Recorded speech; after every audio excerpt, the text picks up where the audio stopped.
thrilling story of Peyton Place.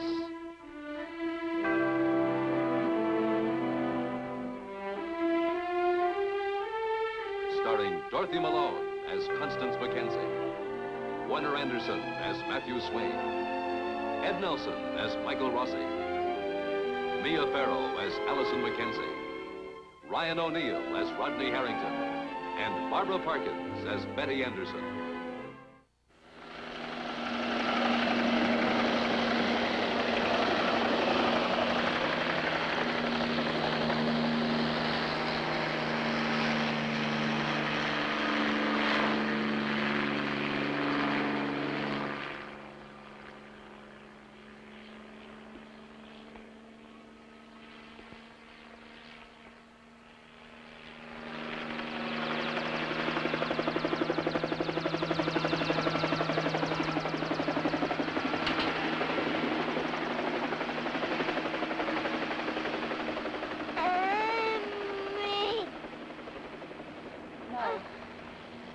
Kim, it's not Amy.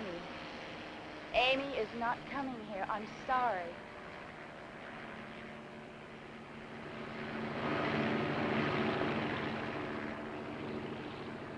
For a small New England town, or I suppose for any small town, a traveler's arrival by helicopter is an event.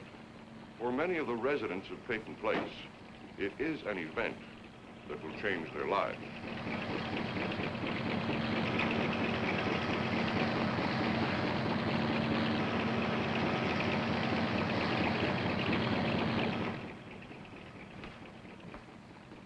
Rossi? Oh, you presumptuous meddler. What sentimental deathbed nonsense do you tell my brother to force him to come down here? I didn't ask your brother to come here.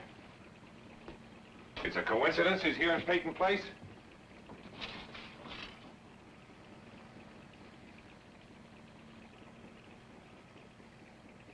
And a coincidence he's on his way up here? I called him, but I didn't ask him. Why? What business do you have calling my brother? That sign out there say family counselor or MD? I didn't have any alternative under the circumstances. Doctor, I think you're fully aware of that. Dr. Rossi?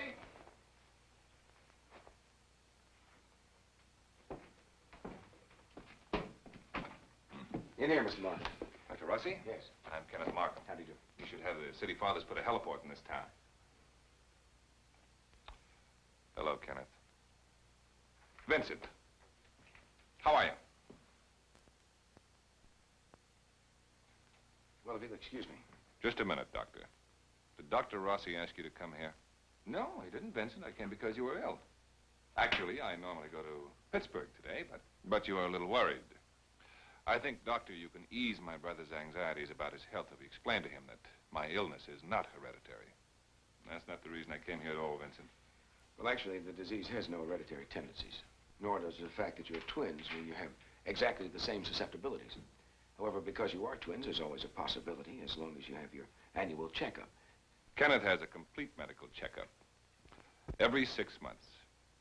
Or you mustn't bite the hand that feeds a platoon of New York doctors, Vincent. Well, I'm going over to the inn for lunch. Perhaps you two'd care to join me. No, thank you. Well, you're welcome to stay as long as you'd like. Doctor, I'll be anxious to have your answer in Peru. Yes.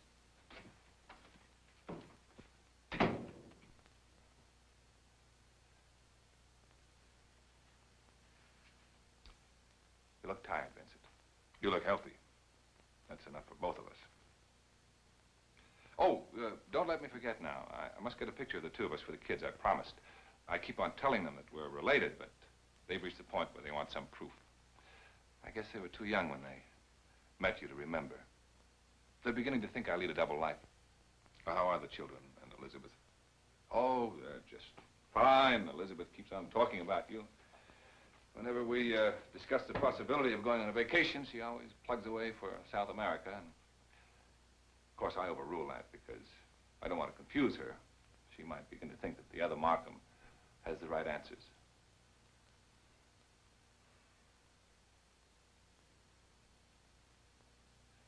Well, Vincent, what are you doing here? I'm resting. What do you want? I came to see that you stay put here, and you take care of your health. I'm afraid I can't oblige you. I intend going back to Peru. Vincent, your blood ailment. What else do you want, Kenneth? You realize that if you had given me the money that Father left you and I'd invested it for you, do you realize the income you'd have today? Yes. It's quite clear. You're a genius. No, you're the genius. All right. So you know I've run out of money. It's a long trip to take for the satisfaction of throwing that up in my face. I came to help you, Vincent. Why? Because you need it. Now, why don't you learn to tell the truth for once in your life? You think you'd recognize it? Try me. All right. I think if you go back to Peru knowing it'll kill you, you're not interested in medicine. You're more interested in becoming a martyr, and that is the truth. Get out of here. Get out and stay out of my life. Well, I can't very well do that, Vincent. You're my other half, the fine, dedicated counterpart to the mercenary business buccaneer.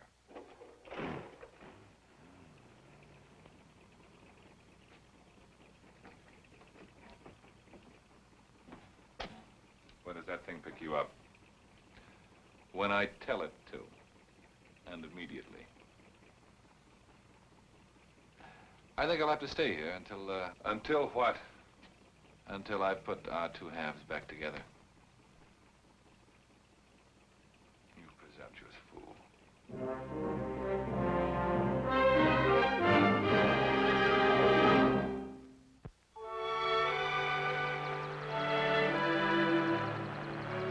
Hello, Elliot.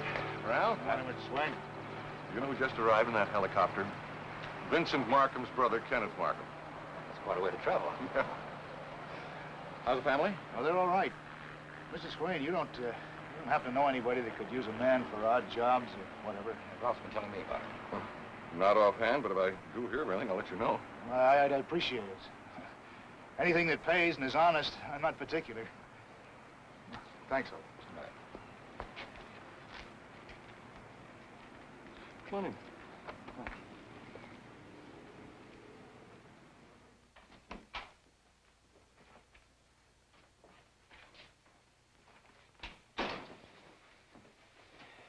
Ralph Hovey is a skilled loom operator with 20 years of experience. I know. What is he supposed to do? The only mill in town fires him, so now he has to make a choice. He can either leave Peyton Place and live somewhere else, or he can stay here and earn a living as an unskilled laborer, if he's lucky enough to find the work. And that's what happens in a one-industry town. We have to look at the positive side. Is there one?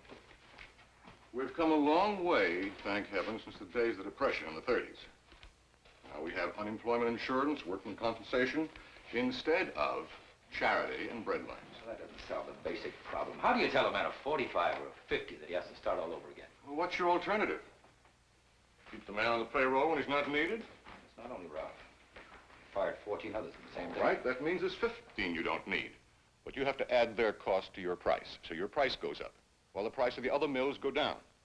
And before you know it, your mill is shut down and everyone's out of work. All right. So you don't keep them on the payroll. Then you are able to compete. But now the other mill starts to automate, like the one in White River. Now, how do you continue to compete without firing more workers? You feel very strongly about this, don't you? Yes, I do. What difference does it make if everyone is out of work because a mill shuts down, or whether the mill can be operated by one man pressing a button in a computer? Man, a town isn't a factory. It's people. And somewhere between the two extremes, people will find a workable compromise. If they remain objective. Well, I can't, Matt. One man out of work, one life ruined, one family threatened. One is one too many. Matt, you love this town as much as I do, or more. Write an editorial. Make them open their eyes. I remember someone else who wanted me to write an editorial to open people's eyes. And I told her, you write it, and I'll print it. And Allison? She was also championing the underdog, a prison parolee. Yes, I know. I read it. And I'll say the same thing to you I said to her. You write it, I'll print it. letter to the editor? That's right. Dear sir, etc., etc., etc., signed a reader. You're on.